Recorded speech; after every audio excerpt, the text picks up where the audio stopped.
हर हर महादेव। दोस्तों, आप सभी लोग जानते हैं कि 26 जुलाई को 2024 पड़ रही है शुक्रवार षष्ठी तिथि। दोस्तों, ये जो शुक्रवार है ये सावन महीने में पड़ने वाला सबसे बड़ा शुक्रवार है, क्योंकि यह सावन के दिनों में पड़ रहा है, जिसका बहुत ही बड़ा और विशेष महत्व होता है। और ऐसा दिन पूरे साल बाद आता है, एक बार ही। दोस्तों, आप सभी लोग जानते हैं कि शुक्रवार का दिन अगर सबसे बड़ा कोई है तो एक चुटकी काले तिल वाला उपाय है। दोस्तों, इस शुक्रवार की षष्ठी तिथि के दिन आप लोगों ने एक चुटकी काले तिल वाला उपाय अगर कर लिया तो बहुत सारे लोग, जिन्हें इन लोगों ने इस उपाय को ना किया हो, मतलब पूरा साल निकल गया हो, उन्होंने किसी भी दिन इस काले तिल वाले उपाय को ना किया हो, तो वह आपके पास एक आखिरी मौका बचा हुआ है 26 जुलाई को। तो इस दिन आप लोग इस वाले उपाय को कर लेना। भले ही आपके पूरे महीने भर इस उपाय को ना किया हो, पर सावन के शुक्रवार के दिन आप इस उपाय को कर सकते हैं। इस उपाय को पहले अच्छे से समझ लेना, सुन लेना, उसके बाद करना है। आपको इस उपाय का फल ज़रूर मिलेगा, और उस उपाय को कर लेने से आपके घर में चाहे किसी भी प्रकार की दुख समस्या चल रहा है, किसी भी कारण से वो समस्या का पता चल जाएगा। उसका कुछ भी कारण हो सकता है, जैसे कि पितृ दोष हो सकता है या किसी भी तरह का मंगल दोष भी हो सकता है। तो इस दिन वाले लोगों को यह वाला उपाय कर लेना है। एक दिन ऐसा उपाय है जिस उपाय को अगर किसी विशेष दिन किया जाए तो उस विशेष दिन का जो भी फल होगा उसको ज़रूर मिलता है।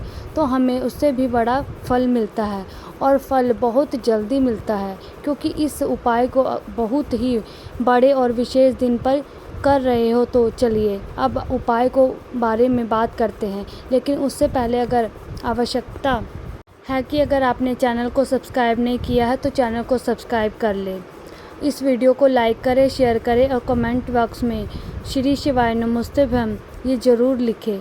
तो दोस्तों, एक चुटकी काले तिल वाले उपाय को हमें इस शुक्रवार षष्ठी के दिन कैसे करना है, किसको करना है, किस समय करना है और कहाँ पर करना है, ये सारे सवालों के जवाब आपको इस वीडियो में मिल जाएंगे। और ये जो वीडियो देखेंगे उसको काले तिल वाला उपाय ज़रूर करना चाहिए, क्योंकि इस दिन काले तिल के दाने का भी बहुत ही बड़ा और विशेष महत्व होता है। और जब आप बात करें 11 तिल के दाने की, तो सोने पे सुहागा वाली बात हो जाती है, और ये एक बहुत ही बड़ा और विशेष है। इस सावन शुक्रवार का जो दिन होता है ये बहुत ही विशेष होता है। इस काले तिल वाले उपाय को अगर आखिर करना किसको है, सबसे पहले हम लोग को बात जान लेते हैं कि देखो, घर की जो माताएं बहनें जो होती हैं वो बड़ी होती है, उनको ये वाला उपाय करना है।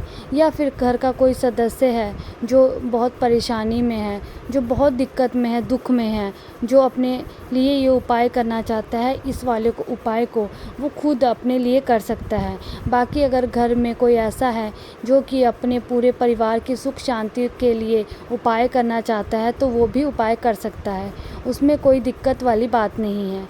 इसका मतलब ये है कि इस वाले उपाय को कोई भी सदस्य कर सकता है, पूरे परिवार के लिए या अपने लिए। और अब इस उपाय को जो घर की माताएं बहनें हैं वो करें तो बहुत ही शुभ होता है। पर अगर किसी कारणवश अगर माताएं बहनें घर में नहीं हो, तो कोई पुरुष जो बड़ा हो वो भी इस उपाय को कर सकता है। दोस्तों, इस एक चुटकी वाले तिल वाले उपाय को हमें करना कहाँ पर है, इसे हमें तुलसी के क्यारे के पास में जाकर करना है। बहुत सारे लोग कहते हैं हर एक उपाय को करते समय हम इस उपाय को घर या मंदिर में कर सकते हैं। तो देखो, इस वाले उपाय को आप लोग घर पर करोगे अच्छा रहेगा। अगर घर पर तुलसी का पौधा नहीं है तो शिव मंदिर में उपाय को कर सकते हैं इस उपाय को। उसके बाद में दोस्तों, जो अगला प्रश्न निकल कर आता है, यह आता है कि उपाय को लेकर के आखिर इस उपाय को हमें किस समय करना है, सुबह के समय करना है या शाम के समय करना है। इस उपाय को हमें प्रदोष काल में भी कर सकते हैं। अगर आप पूछो कि ये साहब सबसे उत्तम समय कौन सा रहेगा एक चुटकी काले तिल वाला उपाय तो करने का जो हम आपको यही कहेंगे कि इस उपाय को शाम के समय करोगे तो ज़्यादा बेहतर होगा। बाकी अगर सुबह के समय भी करोगे तो भी अच्छा रहेगा, उसमें कोई दिक्कत वाली बात नहीं है।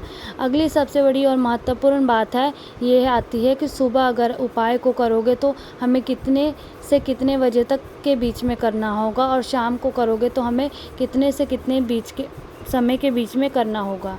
सुबह जल्दी, जितनी जल्दी हो सके आप उपाय को करने की कोशिश करना। बाकी अगर किसी कारणवश लेट हो जाओ तो थोड़ी देर में भी हो जाए तो 10-11 बजे के बीच में आप इस वाले उपाय को कर सकते हैं।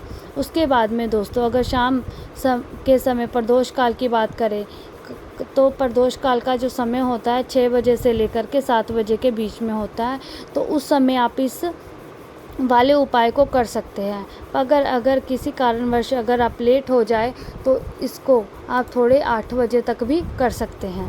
आपको उपाय के लिए आपको 2 दीपक लेने होंगे। 2 दीपक आप मिट्टी के भी ले सकते हैं। दोनों ही दीपक आप शुद्ध आटा में तैयार कर सकते हैं, आटे के दीपक बना सकते हैं, और आपको शुद्ध घी का प्रयोग करना होगा।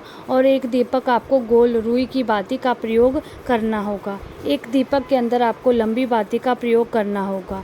लंबी बाती वाले दीपक के अंदर आप मौली वाला जो धागा आता है कलावा का, उसकी बाती का प्रयोग आप लंबी बाती वाले दीपक के अंदर कर सकते हैं। देखिए, 2 दीपक वाला ये चमत्कारी उपाय केवल शुक्रवार की रात्रि में ही किया जाता है, इसलिए आपको इस उपाय को बहुत ही ध्यान से समझना। इसी के साथ में आपको एक चुटकी काले तिल के दाने लेना है, और इसी के कारण में साथ में आपको मात्र एक चुटकी काले तिल ले लेने हैं। अब दोस्तों, सभी सामग्री लेकर के आपको रात्रि के समय पहुंच जाना है अपने घर में, जहां कहीं भी तुलसी जी का पौधा, तुलसी माता का निवास स्थान है, वहाँ पर देखिए दोस्तों, सबसे पहले जो आपको पास में एक गोल बाती का दीपक, उसके आपको तुलसी जी के वहाँ पर प्रज्वलित करना है। दीपक को प्रज्वलित करते समय आपको ओम नमो भगवते वासुदेवाय इस मंत्र का 11 बार जाप करना है। अब देखिए दोस्तों, आप जो एक चुटकी काले तिल के दाने लेकर के आए हैं, उन्हें आपको अपने सीधे हाथ में रखना है, और जो आपको गोल बाती वाला दीपक प्रज्वलित किया है माता तुलसी जी के वहाँ पर, उसके ऊपर से आपको एक चुटकी काले तिल को घड़ी की दिशा में घुमाना है। आपको अपना नाम और अपनी गोत्र बोल देना है, और फिर आपको इन काले तिल को उससे जलते हुए दीपक में डाल देना है। देखिए, तिल भगवान विष्णु के पसीने से उत्पन्न हुए हैं, और अब जब भी हम यह दीपक रात्रि में प्रज्वलित करते हैं तो इसमें हमें सारे कर्ज से राहत मिलती है। हमारे जीवन में धन, प्रगति के नए नए मार्ग खुलते हैं। हमारा अगर कोई भी कार्य रुका हुआ हो, वो महत्वपूर्ण होता है, वो भी पूर्ण हो जाता है। विशेषकर हमारा माता तुलसी के वहाँ पर भगवान विष्णु और माता के नियमित प्रज्वलित कर रहे हैं। इस प्रकार से आपको ये दीपक प्रज्वलित कर देना है। एक चुटकी काले तिल आपको लेकर के पहुंचना है अपने घर के मंदिर के पास। घर के मंदिर में माता लक्ष्मी जी की प्रतिमा की ही मूर्ति, उनके सामने अब सबसे पहले जो आपको लंबी बाती का दीपक रखा हुआ है, आपको प्रज्वलित करना है। दीपक को प्रज्वलित करते समय आपको इस मंत्र का जाप करना है। आपके पास जो एक चुटकी काले तिल है, उसे आपको अपने सीधे हाथ में रखना है, और एक चुटकी काले तिल आपको उस दीपक के ऊपर में 11 बार घड़ी की दिशा में घुमाना है, और आपको महालक्ष्मी मंत्र का जाप करना है। एक चुटकी काले तिल को उसके अंदर डाल देना है, और उसके बाद ओम महालक्ष्मी नमः इस मंत्र का जाप करना है, और उसके बाद आपको उनसे प्रार्थना करनी है। आप देखेंगे आपके जीवन की जितनी परेशानी, समस्या जितना है, वो सब जड़ से नष्ट हो जाएगा।